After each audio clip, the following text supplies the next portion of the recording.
ఇచ్చిన మీ అందరికీ కూడా నిండు హృదయంతో ప్రత్యేక వందనాలు తెలియజేస్తున్నా. సకలాశీర్వాదములకు కారణభూతుడైన యేసయ్య దీవెన మన మీద సమృద్ధిగా ఉండును గాక. దేవుని వాక్యంలో నుంచి ఒక చిన్న విషయాన్ని ధ్యానం చేద్దామని ఆశపడుతున్నాను. దయచేసి దేవుని వాక్యాన్ని చదువుకుందాం. రండి. రోమీయులకు రాసిన పత్రిక 12వ అధ్యాయము మొదటి 2 వచనాలు మనం విందాం. రోమీయులకు రాసిన పత్రిక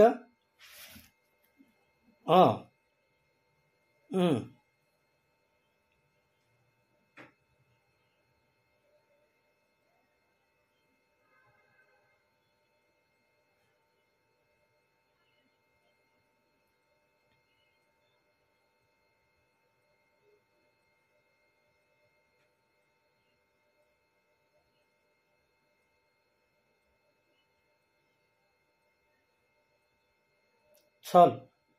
చదవబడిన ఈ వాక్య భాగమును దేవుడు మన కొరకై ఆశీర్వదించునుగాక. గమనించారు కదూ? 2వ వచనం, మీరు ఈ లోక మర్యాదను అనుసరింపక ఉత్తమమును అనుకూలమును సంపూర్ణమును అయి ఉన్న దేవుని చిత్తమేదో పరీక్షించి తెలుసుకొనున్నట్లు మీ మనస్సు మారి నూతన మగుట వలన రూపాంతరము పొందుడి. మనమందరము కూడా నూతన సంవత్సరంలోకి వచ్చాం. ఏమండి, గడిచిన సంవత్సరము దాటిపోయింది, క్రొత్త సంవత్సరంలోకి వచ్చాం. కాబట్టి ఈ క్రొత్త సంవత్సరంలో మనము నూతనముగా ఉండాలి అనేది దేవుని సంకల్పం. అందుకే ఇక్కడ ఒక చక్కని మాట మనకు వ్రాయించి పెట్టాడు. మీ మనస్సు మారి నూతన మగుట వలన రూపాంతరము పొందుడి. Be ye transformed by the renewing of your mind. ఏమండి, మీ మనస్సు ఏం చేయాలి? మారిపోవాలి. ఎలాగూ? క్రొత్తదగునట్లు. ఏమండి, నూతన మగుట వలన ఏం కావాలి? రూపాంతరము పొందాలి. ఈ పూట ఈ రూపాంతరము పొందుట అనే విషయాన్ని కొద్ది నిమిషాలు మనం ఇబ్బంది లేకుండా ధ్యానం చేద్దాం. రండి. ఈ 2వ వచనంలో మన దగ్గర 5 విషయాలు దేవుడు చూపించాడు. మొట్టమొదటిగా, ఈ వచనాలు ఎవరిని గురించి వ్రాశారు? లోకస్తుల గురించి కాదండి. ఎందుకంటే మొదటి వచనం చూడండి. కాబట్టి సహోదరులారా. ఏమండి? కాబట్టి సహోదరులారా, బ్రదరన్ అంటే ఎవరు వీళ్ళు? లోపల వాళ్ళ, వెలుపలి వాళ్ళ? అంటే లోపలి వాళ్లే. ఏమండి? సంఘంలో ఉన్నవాళ్లే, ప్రభు యొద్దకు వచ్చిన వాళ్లే, వాళ్ళకి వ్రాస్తూ ఉన్నాడు అనే సత్యాన్ని మనం దయతో గమనించాలి కదండి. లోపల ఉన్న వాళ్ళకే రాస్తున్నాడు. ఏమని? కాబట్టి సహోదరులారా, పరిశుద్ధమును దేవునికి అనుకూలమును అయిన సజీవ యాగముగా మీ శరీరములను ఆయనకు సమర్పించుకొనుడని దేవుని వాత్సల్యమును బట్టి మిమ్మును బ్రతిమాలు కొనుచున్నాను. ఇట్టి సేవ మీకు యుక్తమైనది. ఏమండి? ఇది ఏమండి? ఈ సేవ ఏ సేవ అండి? సహోదరులకు కావలసిన సేవ ఎప్పటికప్పుడు ఎలా ఉండాలి? నూతనమైనదిగా ఉండాలి. అందుకే దేవుని వాక్యంలో యెషయా ప్రవక్త వ్రాస్తున్నాడు. ఏమండి? యెషయా గ్రంథం 40వ అధ్యాయము 31వ వచనం మనం చదువుకుంటే అక్కడ అంటాడు. ఏమంటాడండి? యెహోవా కొరకు ఎదురు చూచువారు, చదవమ్మా, నూతన బలము పొందుదురు. వారు పక్షిరాజు వలె పైకి ఎగురుచు, చదవమ్మా, అలయక పరిగెత్తుదురు. సొమ్మసిల్లక ఏమండి పక్షిరాజు వలె ఏం పొందుతారటండి? నూతన బలం, న్యూ స్ట్రెంగ్త్. అర్థమైందండి? అంటే బలాన్ని నూతనపరుచుకోవాలి, మన బలాన్ని నూతనపరుచుకోవాలి. ఇప్పుడు ఒక ప్రశ్న, ఇంతకీ విశ్వాసి, రక్షించబడిన ప్రభు బిడ్డ యొక్క బలమేమిటి? ఏమండి, బలమేమిటి? ఈ మాట కూడా మనం ఒక్క మాట చెప్పుకొని ముందుకు వెళ్ళాలి. మన బలం ఏమిటి? మన బలము ఏంటి చెప్పండి? 18వ కీర్తనలో అంటాడు, యెహోవా నా బలమా. కదండి, యెహోవా నా బలమా. దేవుడు మన బలం కదండి, దేవుడే మన బలం. ఏమండి, ఇంకొక మాట తిమోతి రాసిన పత్రిక, 2వ తిమోతి రాసిన పత్రిక 2వ అధ్యాయము 1వ వచనం, నా కుమారుడా, క్రీస్తు యేసునందున్న కృపచేత బలవంతుడవు కమ్ము. ఏమండి, బీ స్ట్రాంగ్. ఎవరి వలన మనం బలం పొందుతాం? దేవుడి వలన. అసలు బలమెవరు? దేవుడే, ప్రభువే మన బలం. అయితే మనలో ఉన్న ప్రభువు మనల్ని బలపరుస్తున్నారు. అయితే ఆ బలము ఏమవుతుంది చెప్పండి? తరిగిపోతుంది. ఒక వస్తువు వాడే కొంది ఏమవుద్దండి? తరుగుదల ఏర్పడుతుంది. దాన్ని మళ్ళా సరి చేసుకొని మరలా సిద్ధం చేసుకోవాలి. అందుకని ఏమంటున్నారండి? మీ మనసు మారి నూతన మగుట వలన ఏం చేయాలి? రూపాంతరము పొందాలి. ఎలా రూపాంతరం పొందాలి? ఏమండి, ఎలా మనం నూతనపరచబడాలి? ఎలా మనము బలము పొందాలి? ఈ విషయాలను చాలా సంక్షిప్తంగా కొద్ది నిమిషాల పాటు జ్ఞాపకం చేసుకుందామా? ప్రాముఖ్యంగా ఈ పూట మనం ధ్యానించు మాటలు చూడండి, మీ ముందు ఉంచుకోండి. 2వ వచనం, మొదటి మాట, మీరు ఈ లోక మర్యాదను అనుసరింపక. ఇందులో మొదటి మాట ఏమండి? మీరు ఈ లోక మర్యాదను అనుసరింపక, అది మొదటి మాట. 2వ మాట, ఉత్తమమును అనుకూలమును సంపూర్ణమయ్యున్న. ఏమండి, ఏది ఉత్తమమో, ఏది అనుకూలమో, ఏది సంపూర్ణమైనదో దాన్ని తెలుసుకోవాలి, దాన్ని గ్రహించాలి. ఏమండి, 3వ మాట, ఉత్తమమును అనుకూలమునయ్యున్న దేవుని చిత్తమేదో ఏం చేయాలి? దేవుని చిత్తమేదో పరీక్షించి తెలుసుకోవాలి. What is the willing of God on behalf of you. నీ విషయంలో దైవ చిత్తం ఏంటో తెలుసుకోవాలి. ఇది ప్రాముఖ్యం.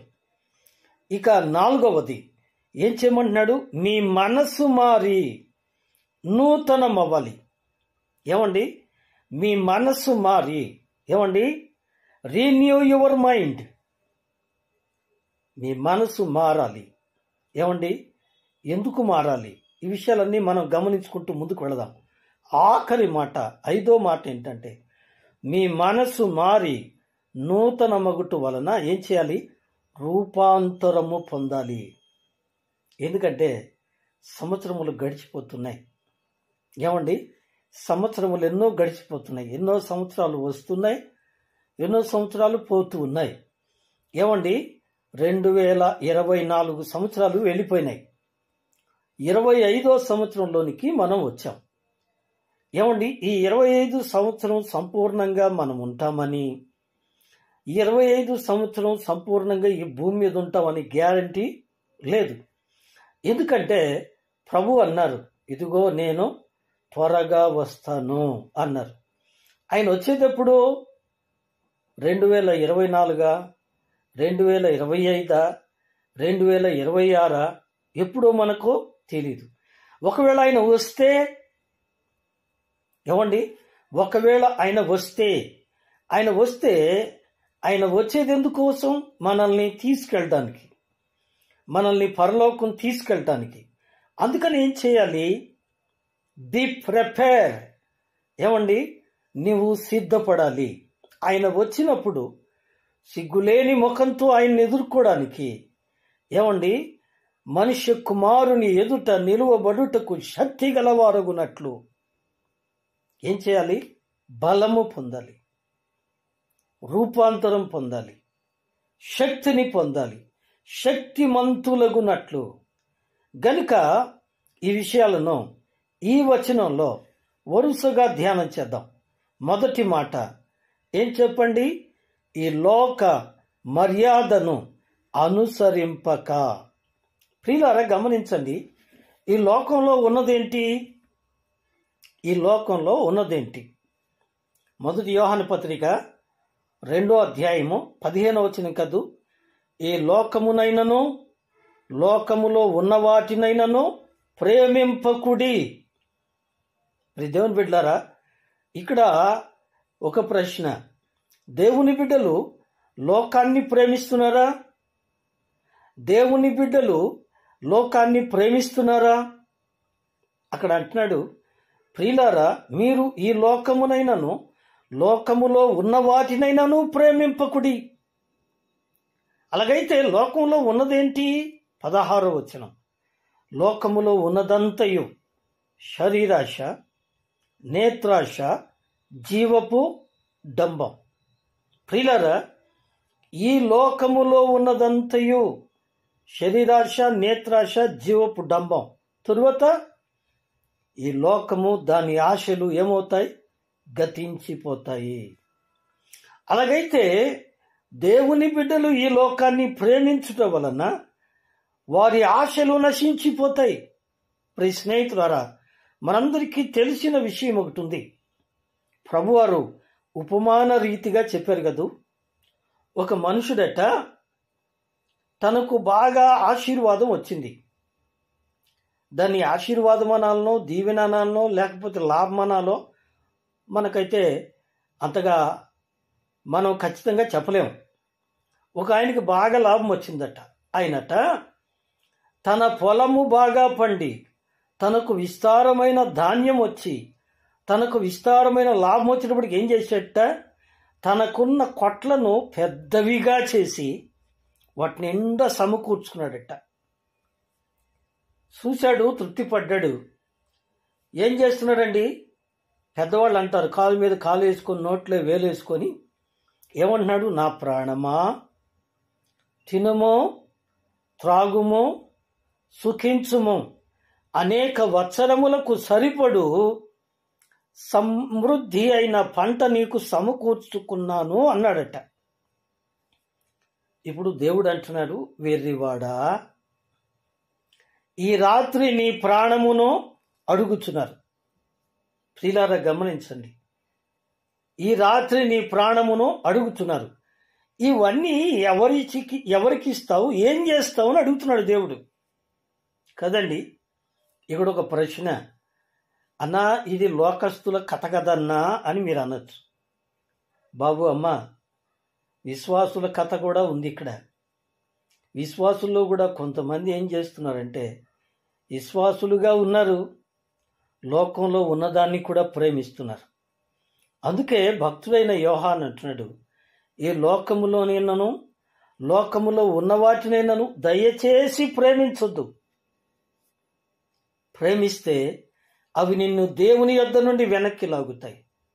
లోకంలో ఉన్నదంతా ధనం, లోకంలో ఉన్నదంతా గౌరవం, లోకంలో ఉన్నదంతా అతిశయం, లోకంలో ఉన్నదంతా గొప్పతనం, లోకంలో ఉన్నదంతా శరీరాశ. నిజమే ప్రియులారా, విశ్వాసులు ఈవెన్ ఈ మాట చెప్పొచ్చు చెప్పకూడదు, చాలామంది గొప్ప గొప్ప పాస్టర్లు, బిషపులు కూడా ఈ లోకములో ఉన్న వాటి వలన తమ దైవత్వాన్ని పోగొట్టుకుంటున్నారు, తమ భక్తిని విలువ లేకుండా చేసుకుంటున్నారు, తమ సేవ నవ్వుల పాలు చేసుకుంటున్నారు అనే సత్యాన్ని నేను చెప్పక తప్పడం లేదు. గనుక ప్రియులారా, దైవజనుడా, ప్రియా స్నేహితుడా, సోదరి, ఈ లోక మర్యాదను అనుసరింపక. ఏమంటున్నాడండి? మీరు ఈ లోక మర్యాదను అనుసరింపక, ఫుట్నోట్లు ఏమన్నాడండి? ఈ లోక మర్యాదను అనుసరింపక అనే దగ్గర ఈ యుగ సంబంధ అన్నాడు. ఏమండి, విశ్వాసులు చిక్కేది పెళ్లి దగ్గర చిక్కుతారు, సావు దగ్గర చిక్కుతారు కదండి, పండగల దగ్గర చిక్కుతారు. ఏమండి, నిజమే. పెళ్ళొచ్చిందంటే కులం చేతిలో చిక్కుతారు, పెళ్ళొచ్చిందంటే బంధువుల చేతిలో చిక్కుతారు. ఏమండి, ఇవన్నీ వివరంగా చెప్పడానికి చాలా సమయం కావాలి. నిజమే ప్రియులరా, ఎంత ఘోరమైన సంగతి అంటే ప్రియులరా, విశ్వాసులైన వారిని వారి బంధువులే ఇబ్బంది పెడతారు. ఏమండి, నన్ను పెట్టారు, ఒక్క మాట చెప్పనివ్వండి, నేను ముందుకెళ్ళిపోతా. ఏమండి, మా నాన్నగారు ప్రభువుని నమ్ముకున్నారు, చాలామందిని ప్రభువులోకి నడిపించారు, ఒక సంఘానికి పెద్దగా కూడా నడిచాడు. మా అమ్మగారు కూడా ప్రభువుని నమ్ముకున్నారు. అయితే వారు చనిపోయినప్పుడు నేను ప్రభువు పేరిట వాక్యానుసారంగా భూస్థాపితం చేయడానికి, ఆ కార్యక్రమం అలా చేయడానికి మా వాళ్ళు ఎవ్వరూ ఒప్పుకోలేదు. ఈ సంగతి అయ్యగారు పెద్ద ఆయనకు తెలుసు. మా అన్నదమ్ములే ఒప్పుకోలేదు. ఏంట్రా బాబు, వాళ్ళు ప్రభువుని నమ్ముకున్నారా నాయన, ఇలా చేస్తే ఎలాగో అంటే, భలేవాడివే, మా కుటుంబాలు ఏం కావాలి, మా యొక్క తండ్రి చనిపోతే మేమేం చేయాలి, పున్నాబ నీళ్లు చల్లించుకోవాలి, పూజ చేయించుకోవాలి, లేకపోతే మా ఇంటికి దయ్యాలు వస్తాయి అన్నాడు మా పెద్దన్నయ్య. ఏం చేయాలో నాకు అర్థం కాలేదు కదండి. ఈ లోక సంబంధమైన దేవత అవిశ్వాసులైన వారి మనోనేత్రములకు గుడ్డితనం కలుగజేసి విశ్వాసుల్ని బంధించి ఇబ్బంది పెడుతుంది. ఎందుకంటే దాని పనే అది. అందుకని బాబు, అమ్మ, వాటికి దూరంగా ఉండండి, వీలైనంత వరకు దూరంగా ఉండండి. అందుకే ప్రభువారు అన్నారు, ఒక ధనవంతుడైన వాడు ఏమండి ప్రభువును వెంబడించడానికి వచ్చి అన్నాడు, మొదట నా తల్లిదండ్రులను, నా తండ్రిని పాతిపెట్టి వచ్చేదాకా కాస్త నాకు టైమే అయ్యా, నేను తర్వాత వచ్చి నేను వెంబడిస్తాను అంటే ఏమన్నారు చెప్పండి? మృతులను పాతిపెట్టుకొని నువ్వు వాటిని వదిలేసి నన్ను వెంబడించు అన్నారు. ఈ మాటలు మీకు అర్థమవుతాయని నేను అనుకుంటున్నాను. అర్థమైందా? వీలున్నంత వరకు 99% వాటికి దూరంగా ఉండాలి. దూరంగా ఉండకపోతే అవి మచ్చలై మన పరిశుద్ధతను పాడు చేస్తాయి. అందుకే అంటున్నాడు, ఈ లోక మర్యాదను అనుసరింపవద్దు. గడిచిన సంవత్సరం అంతా కూడా ఎన్నోసార్లు చాలా ఇబ్బందులు పడ్డాం, కాదంటలేదు. ఈ నూతన సంవత్సరం దేవుడొక సంవత్సరము, మరి దేవుడొక ఆయుష్ మనకు ఇచ్చారు.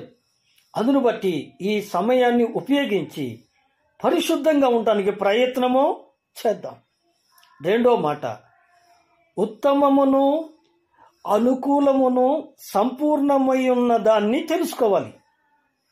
ఇంతకీ ఉత్తమమైనదేది, సంపూర్ణమైనదేది, అనుకూలమైనదేది అంటే నేనంటాను ఒకే ఒకటి. ఏం చెప్పండి? దేవుడే ఉత్తముడు. అందుకనే కీర్తనకారుడు అన్నాడు, మీకు తెలుసు కాబట్టి నేను వాక్యం చెప్పట్లేదు, కీర్తన గ్రంథంలో 34 కదూ, ఏమన్నాడు? యెహోవా ఉత్తముడని రుచి చూచి తెలుసుకొనుడి. ఎవరు ఉత్తముడు? దేవుడే ఉత్తముడు. రెండవది యోహాను సువార్త 1:1 ఆదియందు వాక్యముండెను, వాక్యము దేవుని యొద్ద ఉండెను, వాక్యమే దేవుడై ఉండెను. ఏమండి, మనకు దేవుడు ఎవరు చెప్పండి? వాక్యమే, వర్డ్ ఆఫ్ గాడ్. వాక్యమే దేవుడు. ఆ వాక్యమే యోహాను సువార్త 17:17 సత్యము. వాక్యమే సత్యం. ఏమండి, ఏది ఉత్తమము అంటే దేవుడే ఉత్తముడు. ఏది సత్యము అంటే దేవుని వాక్యమే సత్యం. ఏది సంపూర్ణము అంటే దేవుని వాక్యమే సంపూర్ణం. కాబట్టి ఆ వాక్యములో ఏముందంట? యోహాను సువార్త 1:4 ఆయనలో జీవముండెను, ఆ జీవము మనుషులకు వెలుగై ఉండెను. కాబట్టి ఆ వాక్యమును అనుసరించి మనం నడుచుకోవాలి. అర్థమైందండి? ఏది ఉత్తమమో, ఏమండి, ఏది అనుకూలమో, ఏమండి, ఏది సంపూర్ణమో దాన్ని తెలుసుకోమన్నాడు. కాబట్టి ఉత్తమమైనది ఏది, ఏమండి, దేన్ని మనం పాటించాలి, దేన్ని మనం పాటించాలి కదండి? ఉదాహరణ, కుమారుడికి వివాహం చేయాలి. కుమారుడికి వివాహం చేయాలి అంటే ఏం చేయాలి చెప్పండి? చేసే తతంగాలన్నీ చేసిన తర్వాత ఒక డేటు పెట్టాలి. ఒక డేటు పెట్టాలి అంటే ఇన్ని గంటలు, ఇన్ని గడియలు, ఉదయమా, మధ్యాహ్నమా, సాయంత్రమా, ఏంది కథ అంటే, ఏమండి, మనమైతే ఏం చేస్తాం? దైవ సేవకుల దగ్గరికి వెళ్ళి ప్రార్థన చేసి మీకు అనుకూలంగా ఉన్న ఒక డేట్ ఇవ్వండి, మా అబ్బాయి పెళ్లి చేయాలా అంటాం. ఏమండి, బంధువులు ఏమంటారు? అట్ట కుదరదు అబ్బాయి, ఆడి దగ్గరికి పోయి రావాలి, జాతకాలు కలిసినాయో లేదో చూడాలి. ఏమండి, అది కాదు ముఖ్యం, అది కాదు సత్యం. ఏది సత్యం? వాక్యమే సత్యం. దేవుని వాక్య ప్రకారం మనం నడుచుకోవాలి అనేది ఇక్కడ భావన. మూడో విషయం ఏంటి? దేవుని చిత్తమేదో తెలుసుకొనడి. ఏమండి, దేవుని చిత్తం ఏంటి? దేవుని చిత్తము? ఏమండి, ఇప్పుడు వాక్యంలో మనం గమనిద్దాం. దశలోనికి రాసిన మొదటి పత్రిక 4వ అధ్యాయము 3 నుంచి 5 వచనాలు మనం విందాం. దశలోనికయులకు రాసిన పత్రిక, దశలోని అమ్మా చదవమ్మా.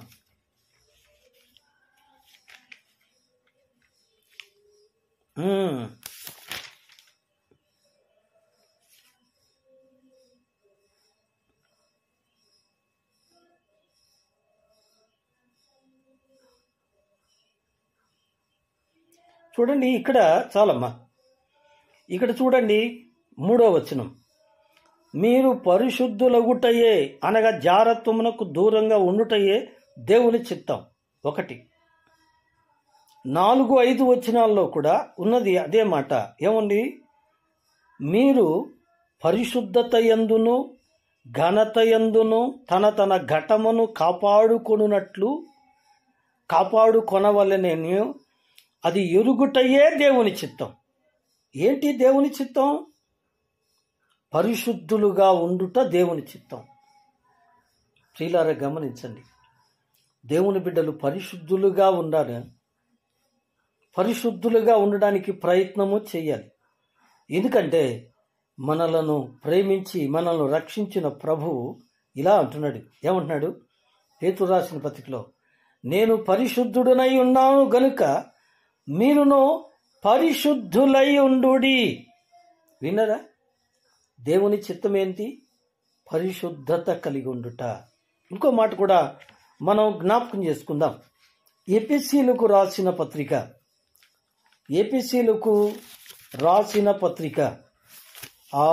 5వ అధ్యాయము 5వ అధ్యాయం 10వ వచనం. కనుక ప్రభువుకి ఏది ప్రీతికరమైనదో దానిని పరీక్షించి వెలుగు సంబంధుల వలె నడుచుకొనుడి. ఏం చెప్పండి, ఇక్కడ ఏమంటున్నాడు? ప్రభువుకు ఏది ఇష్టమో, ప్రభువుకు ఏది ప్రీతికరమో దాన్ని పరీక్షించుకోవాలి. ఏది ప్రీతికరము? 1 పరిశుద్ధులై ఉండుట, 2వది వెలుగు సంబంధులై ఉండుట. గమనించారు కదూ? పరిశుద్ధులై ఉండుట, వెలుగు సంబంధులై ఉండుట. ఇంకో మాట కూడా నేను జ్ఞాపకం చేస్తాను. ఏమండి, ఇంకో మాట కూడా నేను జ్ఞాపకం చేస్తాను.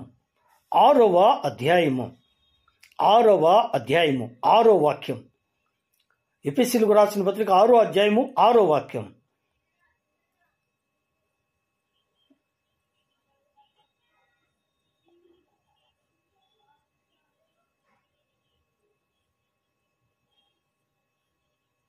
చాలండి, చాలా వివరంగా లోతుగా చెప్తున్నాడు. ఏమంటున్నాడండి?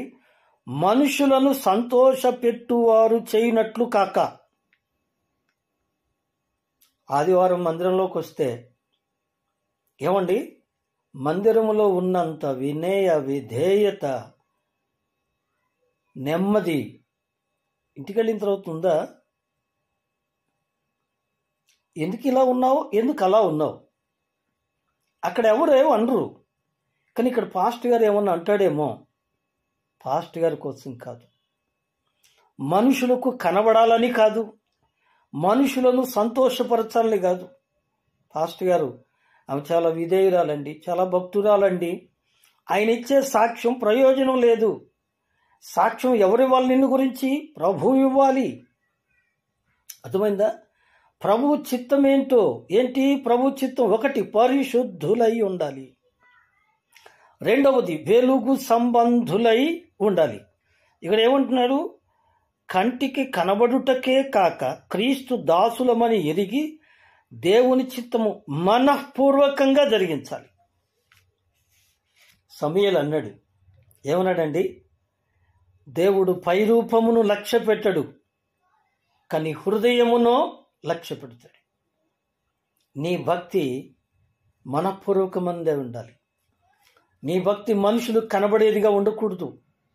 ఏమండి, అందుకనే నీవిచ్చే దానం కూడా ఏం చేయమన్నాడండి?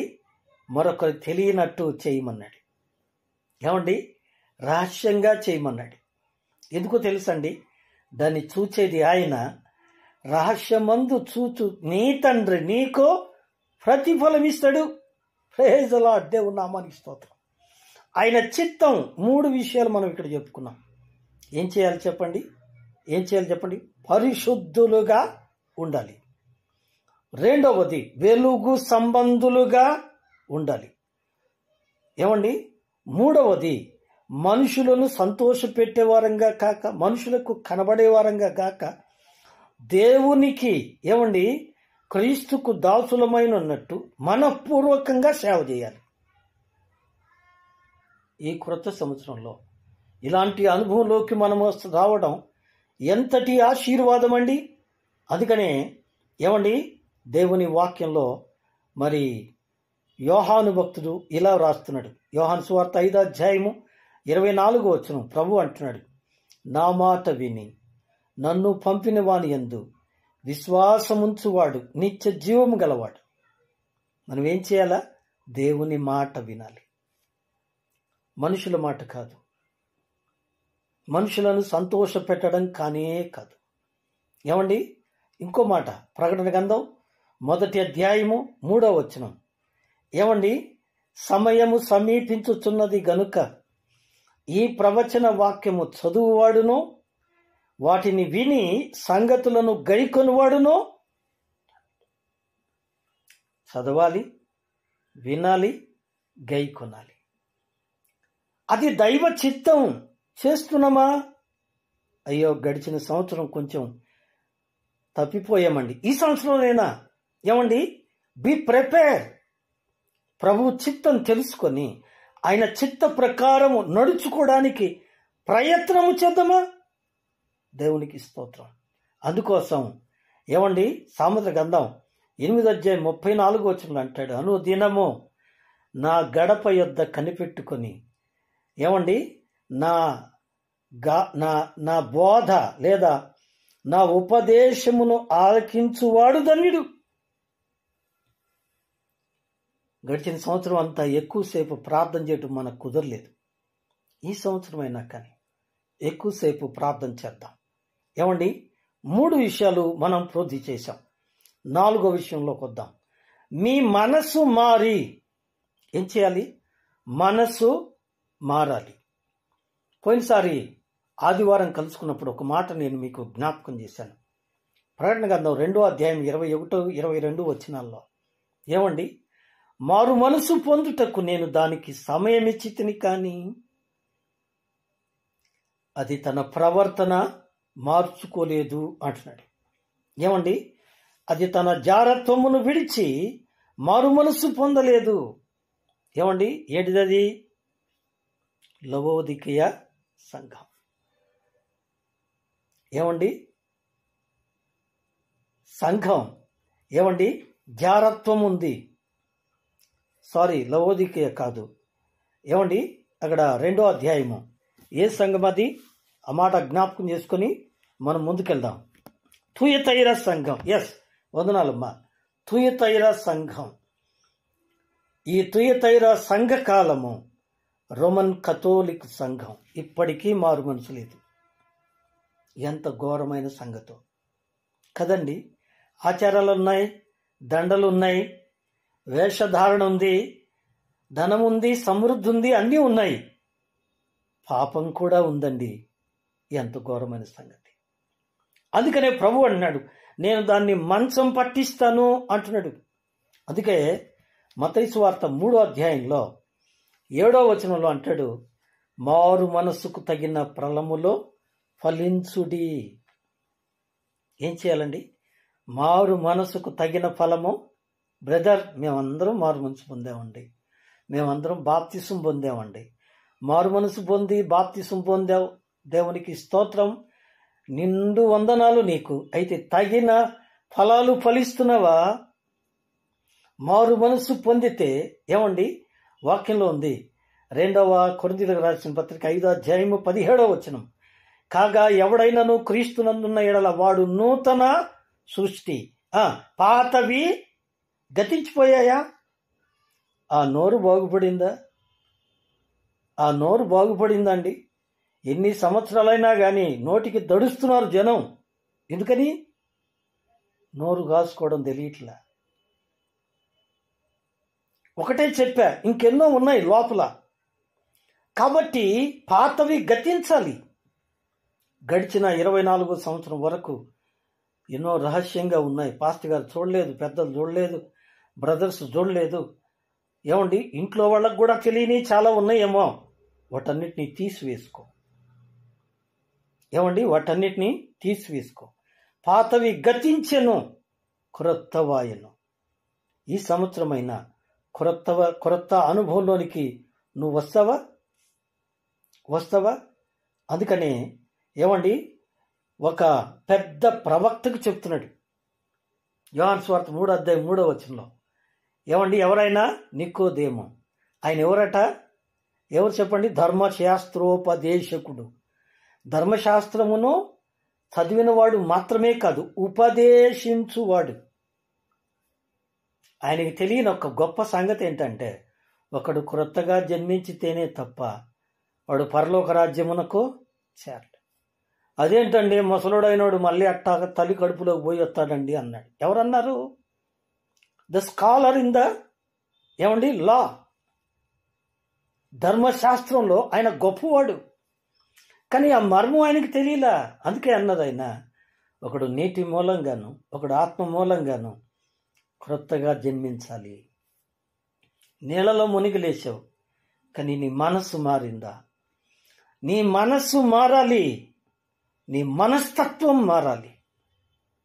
చాలా కఠినంగా ఉంది కదా, క్షమించమని ప్రభుపేట మనవి చేస్తున్నాను. మనస్సు మారి ఏం చేయాలి? రూపాంతరము పొందాలి. ఇక్కడ ముగింపులో ఈ ఒక్క మాట చెప్పి నేను ముగిస్తాను. రూపాంతరము పొందుట, చాలా చక్కని మాట. ఏమండి, రూపాంతరము పొందుడి. ఏమండి, మీ మనస్సు మారి నూతన మగుట వలన రూపాంతరము పొందుడి. ఇది ఒక పెద్ద సబ్జెక్ట్ అండి. చాలా సింపుల్గా చెప్పి నేను ముగిస్తాను, అయ్యగారు వివరిస్తారు తర్వాత. ఏమండి, ఈ సందర్భంలో నేను చదువుకునేటప్పుడు ఒక చిన్న సబ్జెక్టు నాకు జ్ఞాపకం వస్తుంది. అదేంటంటే, ఏమండి, యోవేలు గ్రంథం 1వ అధ్యాయము 2వ వచనంలోను, యోవేలు గ్రంథం 2వ అధ్యాయము 25వ వచనంలోను, ప్రియులారా, అక్కడ పురుగులను గురించి మాట్లాడుతాడు దేవుడు. గొంగళి పురుగులు తినివేసిన దాన్ని ఏంటంట? మిడతలు తిన్నాయట. మిడతలు తినివేసిన దాన్ని పసరు పురుగులు తిన్నాయట. పసరు పురుగులు తినేసిన దాన్ని ఏం తిన్నాయి చెప్పండి? చీడ పురుగులు తిన్నాయట. ఇవన్నీ తినేయే. ఏమండి, వీటిలో ఒక్క పురుగును నేను మీ గమనంలోకి తీసుకొస్తా. ఎందుకు అంటే, యెషయా గ్రంథం 41వ అధ్యాయము 14వ వచనం గుర్తుపెట్టుకొని అండర్లైన్ చేసుకుని ఇంటి దగ్గరికి చదువుకోండి. ప్రభు అంటాడు, ఏమంటున్నాడండి? పురుగు వంటి యాకోబు అంటాడు. మనం పురుగుల కంటే ఇంకా అద్దాను కదండి. మనం గొప్ప గొప్పగా ఫీల్ అయిపోతుంటాం. పురుగు వంటి యాకోబు, జాగ్రత్తగా వినాలి. ఇక్కడ పురుగు లాంటి తన భక్తునితో మాట్లాడుతున్నాడు. ఏం పురుగు అది? గొంగళి పురుగు. ఈ గొంగళి పురుగు, జాగ్రత్తగా వింటున్నారు కదా, సైన్స్లో పాఠంలో ఒక ప్రత్యేక సబ్జెక్ట్ ఉందండి. ఏమండి, ఈ గొంగళి పురుగు కట్ట 3 దశలు ఉన్నాయట. ఎప్పుడైనా విన్నారా? ఒకటి లార్వా దశ. ఏం చెప్పండి? లార్వా దశ. రెండోది ఏం చెప్పండి? ప్యూపా దశ. ఆ మూడోది చెప్పండి. మర్చిపోయాం కదా. మూడోది ఏంటి? ఒకటి గొంగళి పురుగు. చూడటానికి ఎట్లుంటుందండి? పచ్చగా ఉంటుంది. దాని నిండా వెంట్రుకలు ఉంటాయి. ఏమండి, ఆకు మీదనే పడుకుంటుంది. అది పడుకోని ఉంటుంది. నేను చాలాసార్లు ప్రయత్నం చేశా, అది ఆకుని ఎట్టా తింటుందో చూద్దామని. ఎప్పుడు చూసినా పడుకోనే ఉంటుంది, కానీ ఆకు మొత్తాన్ని తినేస్తుందండి అది. అందుకే దీన్ని ఏమంటారంటే తినే దశ, ఫీడింగ్ పీరియడ్. ఏమండి, తినే దశ. రెండవది ఏం చెప్పండి? లార్వా దశ నుండి ప్యూపా దశ. ఈ ప్యూపా దశలో ఈ గొంగళి పురుగు ఏం చేస్తుందంటే తిన్నంత తిని తర్వాత ఏం చేస్తుందండి, తన చుట్టూ ఒక మట్టి గోడ కట్టుకొని అందులో దాక్కుంటుంది. దాక్కుని ఏం చేస్తుంది ఏమో. ఏమండి కొంతకాలం అయిన తర్వాత దాని అంతటా అదే ఆ గోడను పగలగొట్టుకొని బయటకు వస్తుంది. ఎట్లా వస్తుంది? పచ్చంగా వస్తుందా? వెంట్రుకలుగా వస్తుందా? లేదండి. ఎట్లా వస్తుందండి? చక్కని సీతాకోక చిలుకలాగా అందమైన రంగులతో ఎగురుతూ. ఏమండి, గొంగళి పురుగును చూసినప్పుడు అసలు చూడలేం, ఒళ్ళు గగురు పొడుచుద్ది. కానీ సీతాకోక చిలుక చూసినప్పుడు ఎట్టన్నా పట్టుకోవాలి, కాసేపు ఆడుకోవాలి అనిపిస్తుంది. ఏమండి, దాన్నే ఏమంటారండి? ట్రాన్స్ఫార్మేషన్. గొంగళి పురుగు స్థితి నుండి సీతాకోక చిలుక స్థితికి రావాలి అంటే మొట్టమొదట ఏం చేయాలండి? ఇప్పుడు రండి త్వరగా మనం పరిశుద్ధ గ్రంథంలో నుంచి కొన్ని మాటలు మనం చదువుదాం. ఏమండి, మనం ప్రకటన గ్రంథం 1వ అధ్యాయము 3వ వచనం. ప్రకటన గ్రంథం 1వ అధ్యాయము 3వ వాక్యం చదువయ్యా. సమయము సమీపించింది గనుక మీరు ఈ ప్రవచన వాక్యములు చదువువాడును 1, చదువయ్యా, వినువాడును 2, 3 గైకొనువాడును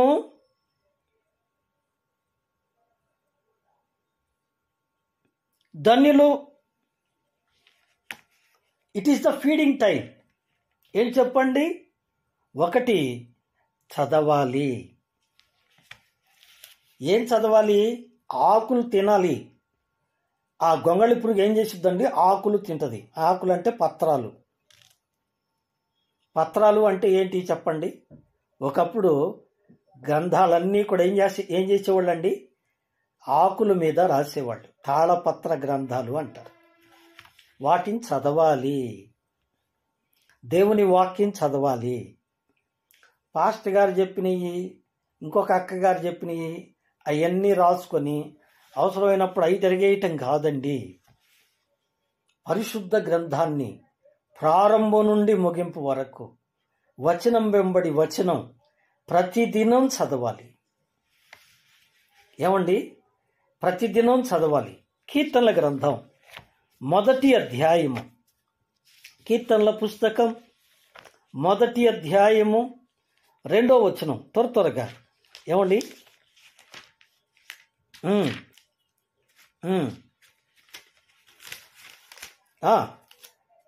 చదమ్మా.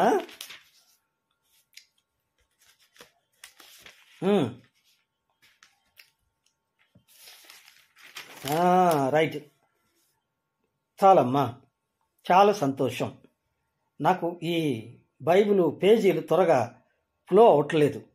యెహోవా ధర్మశాస్త్రమునందు ఆనందించుచు దివారాత్రములు దానిని ధ్యానించువాడు. ఏమండి, దాన్ని ధ్యానించటం అంటే చదవటం, తెలుసుకోవటం. ఈ పని చేస్తున్నారా?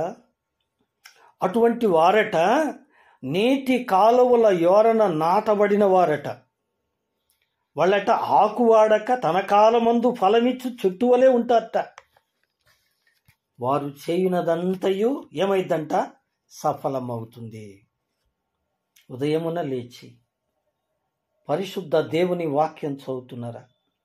సాయంకాలం పడుకునేటప్పుడు పరిశుద్ధ దేవుని వాక్యం ఎక్కువసేపు అక్కర్లేదు, ఎక్కువ సమయం అక్కర్లేదు, ఎక్కువ చదవాల్సిన పని లేదు.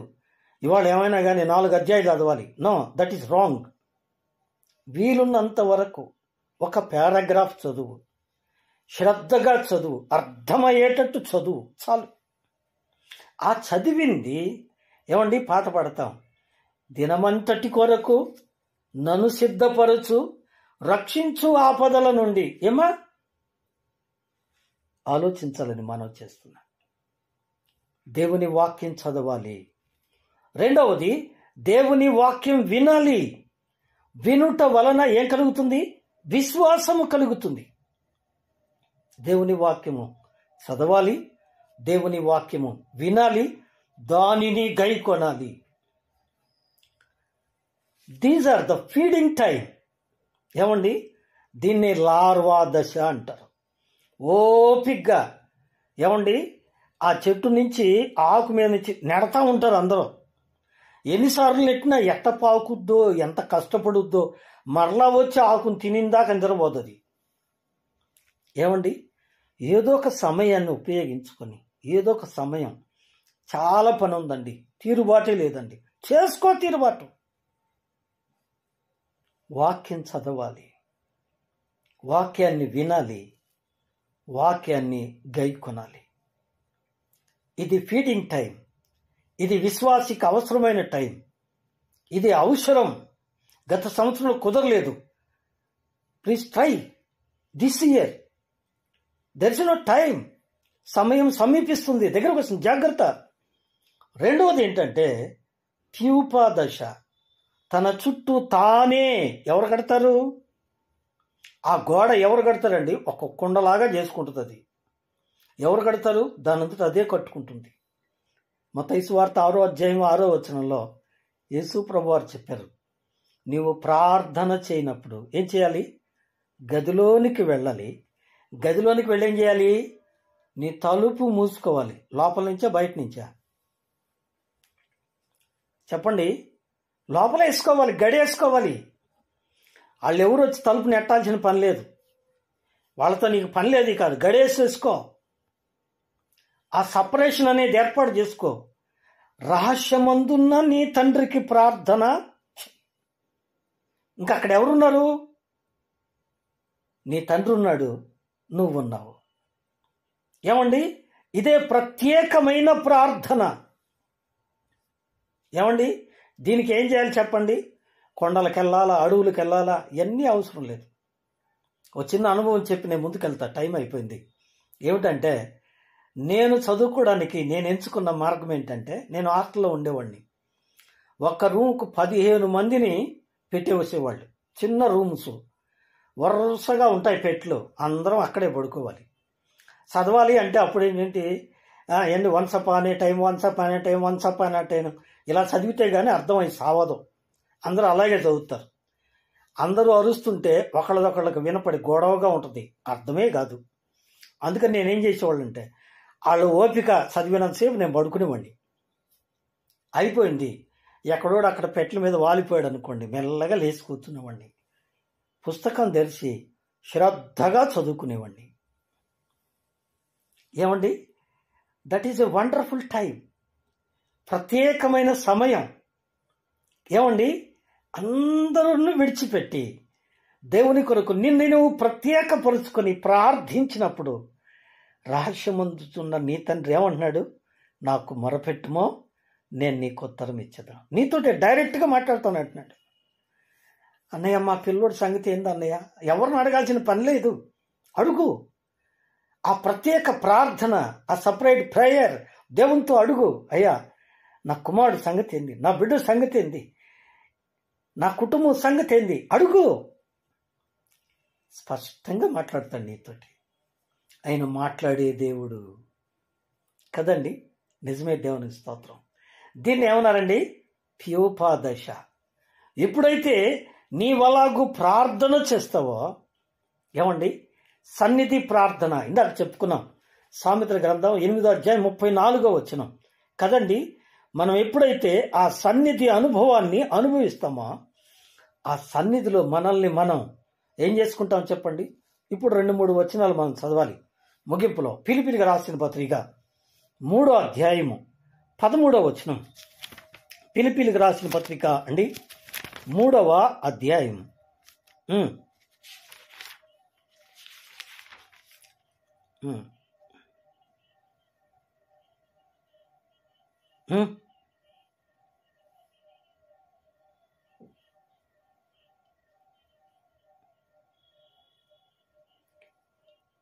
పరుగెత్తుచున్నాను. చాలు.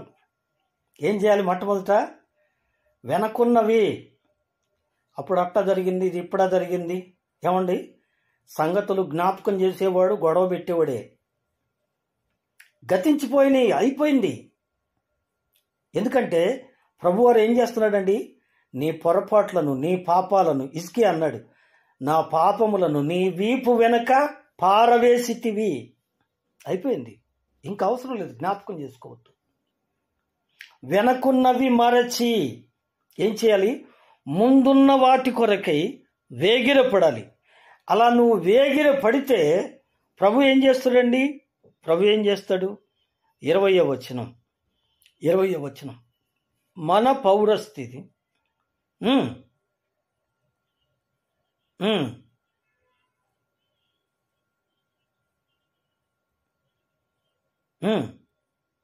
చదవమ్మా.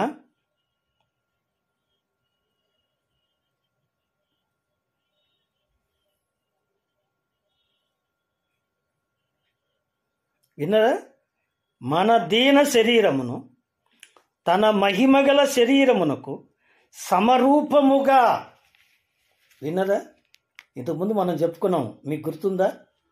యెషయా గ్రంథం 60వ అధ్యాయం 8వ వచనం. మేఘము వలెనో ఎగయు గువ్వల వలెనో తమ గోళ్లకు ఎగసి వచ్చుచున్న వీళ్ళెవరు? ఏమండి, ఎగరగలమా మనం? ఎంత కుర్రోళ్ళైనా ఎంత ఎంత ఎంత దూరం ఎగురుతారండి? ఎంత దూరం ఎగిరినా మళ్ళీ రాళ్ళు కింద పడాల్సిందే. అవునంటారా కాదంటారా? స్పాంజి పెట్టి ఎగిరినా మరలా నేల మీద పడాల్సిందే కదండి. కానీ ప్రభు మన దీన శరీరమును తన మహిమగల శరీరమునకు ఏమండి రెప్పపాటులో మార్పు చెందుదము. ఏమండి, రెప్పపాటులో మార్పు చెంది ప్రభు యొద్దకు ఎగిరి వెళతాం. దీన్నే ఏమంటారండి? రూపాంతర అనుభవం. ఈ క్రొత్త సంవత్సరంలో ప్రభు వస్తున్నారు. ప్రభు నేను పిలిచినప్పుడు, కడబోర శబ్దం వినపడ్డప్పుడు, ఏమండి, దశలోనికి రాసిన పత్రిక 4వ అధ్యాయంలో మనం చదువుతాం. ఏమండి, బోర శబ్దముతో, దేవుని దూత శబ్దముతో ప్రభు దిగి వస్తారు. ఆయన వచ్చినప్పుడు ఏమండి, మనము ఆయనతో కూడా ఎక్కి వెళ్తాం. ఎలా వెళ్తాం? మేఘాల మీద వెళ్తాం. మేఘవాహనం మీద కూర్చోవాలంటే ఏం చేయాలి చెప్పండి? మోటార్ సైకిల్ మీద కూర్చోవాలంటే బ్యాలెన్స్ తెలియాలి. నీళ్ళ మీద వెళ్ళి పడవ మీద కూర్చోవాలంటే బ్యాలెన్స్ తెలియాలి. లేకపోతే ఎట్టబడితే అట్ట కూర్చుంటే పడవ మునిగిపోద్ది. ఎలా పడితే అలా కూర్చుంటే మోటార్ సైకిల్ జారి పడుద్ది కదండి. కానీ బ్యాలెన్స్ తెలియాలి. మేఘం మీద ఎక్కాలంటే ఈ లోక సంబంధమైన దేహం మార్పు చెందాలి. మార్పు చేసేవాడు మన యేసయ్య. మన దీన శరీరమును తన మహిమ గల శరీరమునకు మార్చి రూపాంతరము చెందిస్తాడు. అలా మార్పు చెందినప్పుడు ఎట్లుంటామండి? ఆయన ఉన్నట్టే మనం ఉంటాం. పౌలు గారు అన్నాడు, మనం ఎలా ఉంటామయ్యా అంటే ఆయన ఉన్నట్టే ఉంటాం. ఏమండి, ఆయన ఉన్నట్టే ఉంటాం. అలాగైతే ఆయన వచ్చినప్పుడు ఆయనతో కూడా ఎక్కి వెళ్ళడానికి బీ ప్రిపేర్ యువర్ సెల్ఫ్. నిన్ను నువ్వు సిద్ధపరచుకో. ఆ ప్రభు మన కొరకు సిలువలో మరణించి సమాధి చేయబడి సమాధిని దీయించి తిరిగి లేచి 3వ దినమున పరలోకమునకు ఎక్కి వెళ్ళాడు. ఆయన ఎట్లా ఎక్కి వెళ్ళాడో మళ్ళీ అట్ట వస్తాడట. మేఘం మీద వెళ్ళాడు, మేఘం మీద వస్తాడు. ఆయన మహిమ శరీరంతో వెళ్ళాడు, మహిమ శరీరంతో వస్తాడు. నిన్ను కూడా తన మహిమ శరీరమునకు సమరూపంగా మారుస్తారు. అప్పుడు నీవు కూడా ఆయనతో కూడా వెళతావు. అలా మార్పు చెందాలి అంటే నువ్వు వాక్యం వినాలి, వాక్యం చదవాలి, వాక్యం గైకొనాలి, ఆ ప్రభు సన్నిధిలో గడపాలి, నిన్ను నీవు రూపాంతరము చెందాలి. అప్పుడు ఆయన సన్నిధికి ఎక్కి వెళతావు. అలాంటి రూపాంతరము పొందు అనుభవము దేవుడు వాక్యం విన్న మనకందరికీ అనుగ్రహించునుగాక. దేవుడు తన మాటలను మన కొరకై ఆశీర్వదించునుగాక. ఆమేన్.